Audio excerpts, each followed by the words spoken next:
Hello, hello. This is me. I'm Steve. I'm working on Rock and Metal Life, and what we're doing here, I'm making a series of videos, and it's kind of setting the stage for how it is I go about my business, if that's how you want to say it. Like what I do music-wise on a day-to-day basis, I think is what this one's going to be. I got my interview with Loud Sounds up there. I got a video of one of many that I'm going to be doing, scene of the crime kind of thing for my first concert, Van Halen.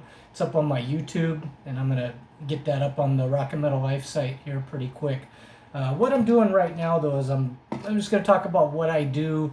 I mentioned in the interview with Loud Sound about, I'm kind of out of the loop, maybe not out of the loop, I don't know. As far as new bands or what's going on in music, I'm pretty locked into my stuff, and I don't think that's a bad thing because I think my era that I'm honed in on it's pretty wide ranging. Late '60s into the '90s, and following up with what's going on recently with my bands from those eras and some of the new stuff. But anyway, here's a typical day for me. What I've done today. I'm in the Loud Sound. I'm sorry, Loud Sound. I'm in the Rock and Metal Life headquarters here, which is, you used to call it the computer room. Now it's the music room. And I got on my EVH bar stool, I've got my cardboard cutout of aged Edward Van Halen back there, and then my music gear over here. And this is where I listen to music, I play music, I read about music, stuff like that. So anyway, today I went to Mad Monk, which used to be called Rasputin's, and I went there because Megadeth had their new record come out yesterday, The Sick, the Dead, and the Dying, and I was curious. I thought maybe I'll buy it from there because I still buy CDs. That's for better or for worse. I buy them, and number one, they're digital. Number two, all the good stuff from years gone by is like $3, $4, $5, and it's digital. I can put it on my phone whenever I want, or I can play it on that old school system back there, which sounds just fine. That's not for shaking the walls anyway. So it's just while I'm sitting here doing stuff on the computer, watching TV. And today, I did not find the new Megadeth CD. They didn't have it. And I didn't know if I wanted to pay $20 for it anyway, because that's the way that usually goes when the new Iron Maiden or whoever comes out. It's priced just like it was in the old days. But I did find the Queensryche EP. I have never owned this. Lady Wore Black and Queen of the Reich are on here. I have never owned this, and I got it for $5.95. So that's cool. Going down this road, I do not know what I should about Typo Negative. I'm starting here. I've listened to quite a few songs over the last few days, and it's like, yeah, I want this. I want to be in on this. And then this was weird. It was only $3. I was looking for something else, but it's the Kinks, and it's a live record. But I noticed from the song list, I never heard of this. I don't know. I guess it says on here it came out in '87, but it was their '80s comeback era. They had a couple of records back to back, Give the People What They Want, and then it was followed up with the name escapes me. It had Living on a Thin Line and Do It Again. It had a couple of big hits on it, and Come Dancing, I think. That might have even been a separate record. But anyway, the track listing on this is heavy from that era. They've got Destroyer, they've got Come Dancing, they've got Around the Dial. That was another one off Give the People What They Want, and Give the People What They Want is on here. So Living on a Thin Line. So anyway, just I got it because it was cheap, and it was that era. So yeah, I'll give it a listen. I might listen to it once, and if that's all it takes, or if I don't care for it for whatever reason, I'll just take it back and I'll trade it in and get something else. Another reason why I do the CDs. But then here's the other thing. Here's how I get my news these days, for the most part, other than the people that I know that tell me, hey, did you hear this? Or hey, So I got a few websites I go to, and a couple of them are cringe. You know, you kind of kind of laugh, but you know, there's information up there. So the first one I pretty much go to is Blabbermouth, which I know, you know, mixed reviews out there, and they print some stuff that, you know, they hard pressed to call it news, maybe. But so I open blabbermouth.net up right now, and what do I see? First article: Nirvana, Nevermind, baby lawsuit dismissed. Don't care.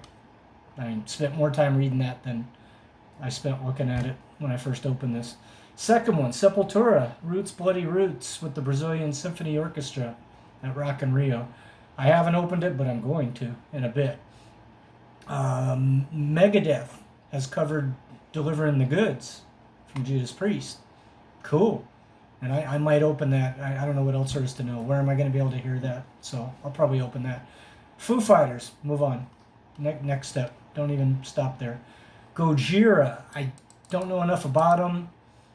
Talking about Sepultura, so I skipped that one. John Bush and Chuck Billy perform Anthrax, Testament Classics. I might look at that at some point, see how that went. I'm interested in those guys. Bobby Blotzer of Rat. He's talking about how the classic Rat lineup owes it to the fans to reunite once again. Well, you know, probably wants the paycheck that would come with it. Stephen Pearcy's been doing these interviews saying, nope, it's over, man. Those guys, they don't want it, blah, blah, blah. And I get the feeling from reading the Stephen Pearcy things, he's trying to kick these guys in the butt. And he said, you know, Warren's laying around on the couch. If anybody can get him going, that would be great. And Blotz, he's just laying around. I guess that's what these guys want. I'm a touring musician. That's who I am, you know. So he threw that out there over the last week or so. And here's Blotzer saying, let's go, let's do it. So strange that that's how things like this come together.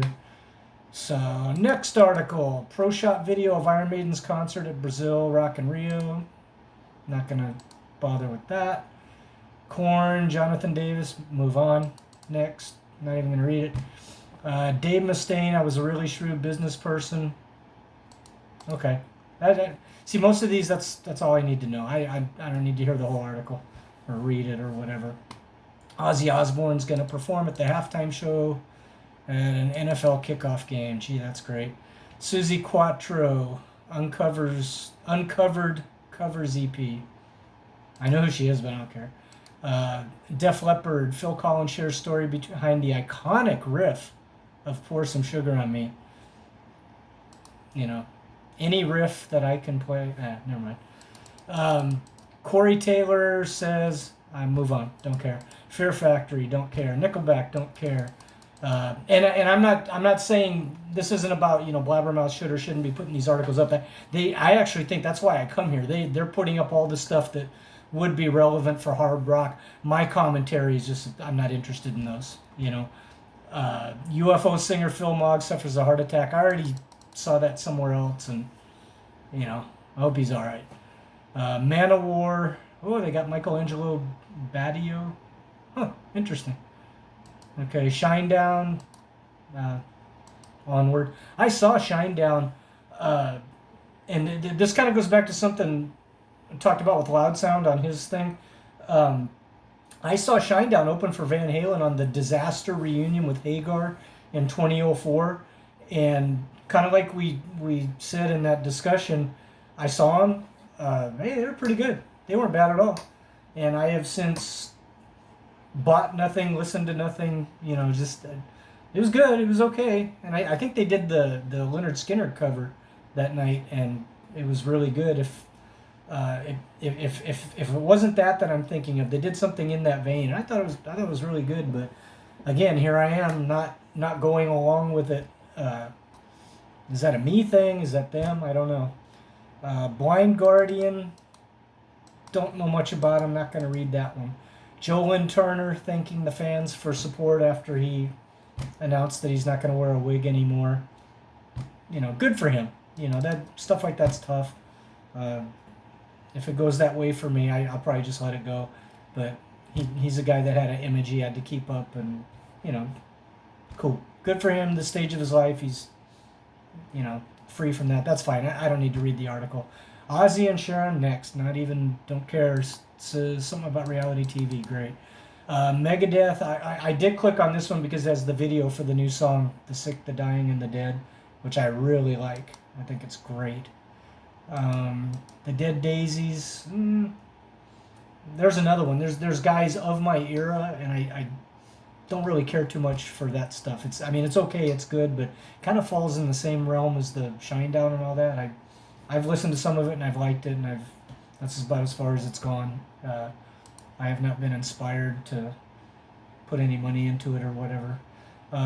Him, the singer, Billy Vallow, releases a song. Okay, well, him back when Loud Sound was a skateboarder, and that's something we probably ought to discuss. Skateboarding had a huge impact on his music, and he's a kid, he's a little kid, and I started listening to some of that stuff. Him was one of them because it was tied to Bam Margera of the Jackass franchise and Viva La Bam and all that, and it was okay. I liked it. It was no big thing. Did not read this article. Not really interested. Alrighty, here's why I come here specifically to avoid articles like this. I come to Blabbermouth to read David Lee Rothschild's new version of Panama, so I can shake my head and move on. Don't care. I've been listening to all of that stuff that's coming out on the Roth show, and it's all these whatever, I don't even know what you call it, the versions of songs that he's doing. I don't know what that style is. It's goofy. It's not for me. And I know John Five's in on all of them, and I love John Five, but none of this stuff. It's just I'm just not going along with the David Lee Roth stuff anymore. It's kind of too bad. Motorhead long lost film restored. Okay, probably read that later. Chris Jericho and Fozzy, not interested. Slipknot, not interested. Diamond Head's Brian Tatler. I read that one. We've got the material ready to go for a new album. Sad to say, probably won't make any kind of an impact, but curious what those guys are up to. Doug Pinnick of King's X. The band has never been profitable, always had to do outside things. That's kind of too bad. I love King's X. I had probably 3 of their records back to back to back. I got Gretchen Goes to Nebraska, Faith, Hope, Love, Dogman, I think was the next one. And I really liked him. I saw him open for the Scorpions back in whatever that was, mid to late 90s. But yeah, they didn't make it. I think they probably peaked in the MTV days with the Faith, Hope, Love, the videos for those songs. But yeah, I could see where it's tough for them to make money. So, and again, that's not an article. I mean, oh, really? Are you serious? I thought you guys were millionaires. I never thought that. So to read that, kind of waste my time. Soundgarden. Kim joined the Pretty Reckless on stage. Oh boy. Tobias Forge. Ghost. Nah. Saw Ghost open for Iron Maiden. Was actually pretty impressed with how they were live. But that's just not my thing. I think if you listen to them, they're in my mind, you listen to them and they're one band, you see the visual and they're really, to me it's trying too hard. It's kind of pretentious. Ooh, you're evil. Wow. Lamb of God, Mark Morton says drummer Art Cruz stretched out quite a bit on the Omens album. Okay, interesting. Machine Head, somebody tell me. I've gotten the impression over the years I should know more about Machine Head than I do. The one big song I really like from them way back when, I can't remember what it is. I kind of think that's somebody I should be into. And one of these nights, we'll go down that road. Cannibal Corpse. European tour. Cool. But I don't live in Europe, so I'm not going to read that one. Mustaine accuses David Ellefson of trying to poach Megadeth's song Kingmaker. I read that one. That's more along the lines of I kind of read everything that comes up with Mustaine. Ellefson, poor guy, I mean, I don't know, man. You do stuff like that, you know, and you're not famous, that's kind of out there. If you are famous, what are you doing? And then I feel bad for the guy to have it blow up on him like that. I feel bad for, it's kind of cool to have, half of the original Megadeth out there at all times when Ellefson came back. I always loved the guitarists. I love Kiko. I love Marty Friedman. The guitar players they've had, Poland, Broderick, all those guys, they're all really good. But you kind of, at least I did, maybe I was mistaken, but I kind of felt like, hey, Mustaine and Ellefson, hey, this is legit Megadeth, or, so to speak. Now, Megadeth's Mustaine, for all intents and purposes, I guess. But I don't know. Having him in the band, to me, was, that's cool. Makes it just a little bit more legit. And now it's a mess. And, of course, he was out of the band suing Mustaine, and he lost. And then he came crawling back, I guess. And, and the whole thing's unfortunate. It's too bad stuff like that happens. The business side of it, it's too bad. And then the personal side of it, the weird stuff comes to light. I wish that hadn't happened, so I'm sure Ellefson does too. Ozzy Osbourne just signed copies of Patient Number 9 album at Long Beach in store. I opened that one up and I read it because I was curious if I could make it down to Long Beach for that, but I want to say it's on a Tuesday or something like that. And so that would be no. And so that's, that's enough of Blabbermouth. The next one I jump over to is Ultimate Classic Rock, where I routinely find a whole bunch of the stuff that I just saw on Blabbermouth, and they got a few. See, this has been updated since the last time I looked at it. Foo Fighters deliver emotional set at Taylor Hawkins concert. I'm just not interested in the Foo Fighters. I know Taylor Hawkins was universally beloved, and everything I saw about him was really cool. The only place I really connected with Taylor Hawkins was I was watching a documentary of the Beach Boys, and it wasn't the Beach Boys, it was specifically Dennis Wilson, who essentially taught himself to play drums in the Beach Boys because, the other brothers were the singer-songwriter types. And anyway, I just listening to Taylor Hawkins talk about how, Dennis Wilson kind of had this own unique style because he created it himself, or he didn't create it, he taught himself how to play, and that's how he did it. And I kind of thought, okay, that's a pretty cool guy. And then his name started coming up over the years, and I saw, okay, yeah, everybody really likes this guy.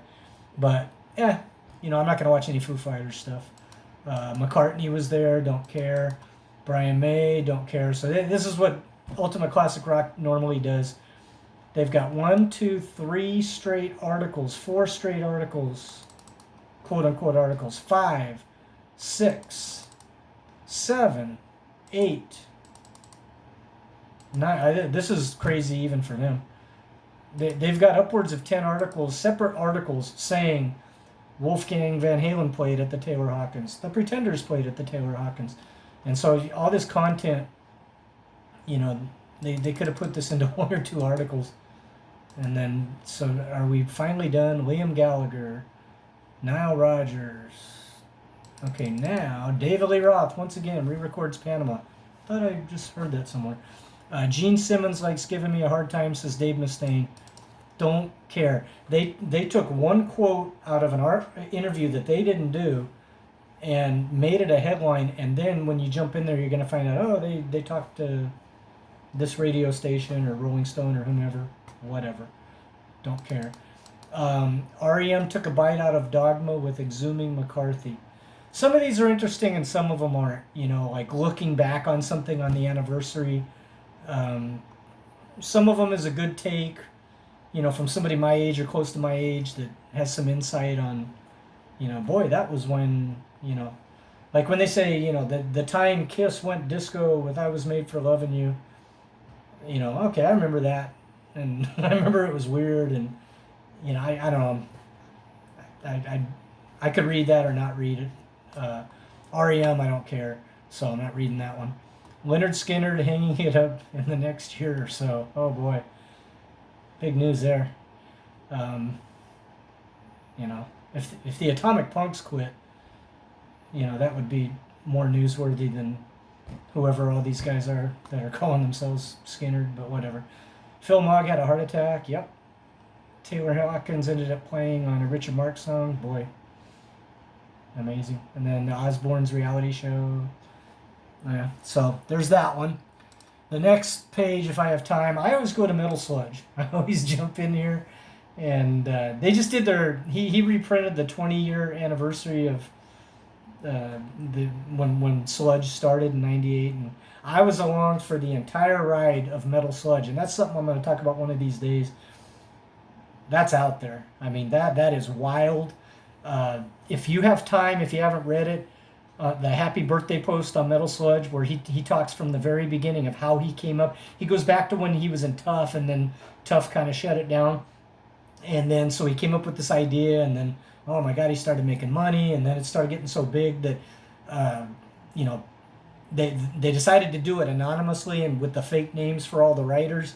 And then it got so big that it started being kind of hard to hide the identity. And then I thought in that, I remember the day that he came out with the article where he outed himself, and it was because him and the other guy that were the brainchild, they had a disagreement, and I think the other guy threatened to, spill the beans, so Stevie Rochelle just did it himself, and he didn't really explain it that way in this anniversary thing. And I don't know, maybe I'm reading too much into it, but he kind of in here I thought he said like.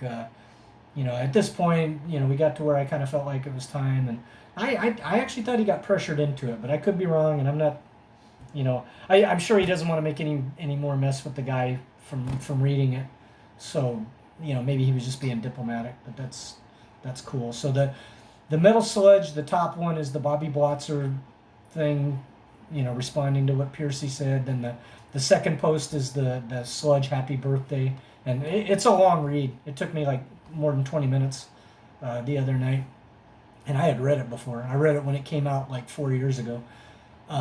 4 years ago was the 20th anniversary, was it? Am I right about that? Yeah, 2018. And so anyway, that's the second post, and Ricky Rackman's going to do some spoken word tour. Don't care. He's an interesting guy in the history, and I know he owned the Cat House and was best buddies with Axl and Tammy, and that's all cool, but and just from my view, he's not Axl and he's not Tammy, and I give him his due for being on this level, and yes, he was the guy that gave us, they had Headbangers Ball before him, and so when he jumped in, he was just the guy giving the videos like the guy before him to me, and then when it all fell apart, he kind of fell off. So he's not like a huge guy in the scheme of things, but interesting guy. So Wednesday 13, I don't follow along with that stuff, don't know much about it. And then there's a 20-year-old guy out there, Gavin Evick, who's doing some songs, and I guess he's amazing. And then some fantastical Kiss headline. So Metal Sludge, not much content, and a lot of it not pertinent, but the stuff that is interesting is interesting, so I always go there. And then the other place, I got two more that I go to. Metal Edge magazine, kind of slow but consistent. They got stuff from the old days, like throwback stuff, and then they've got current stories, and they're all over the Taylor Hawkins tribute concert as well. And they're all over the Bobby Blotzer and the David Lee Roth. So here we go down the same road. And then the other one I look at is Van Halen News Desk. And not much there when news comes out from the Van Halen camp. I feel like, and I don't know who the people are. Maybe it's out there and I just don't know it.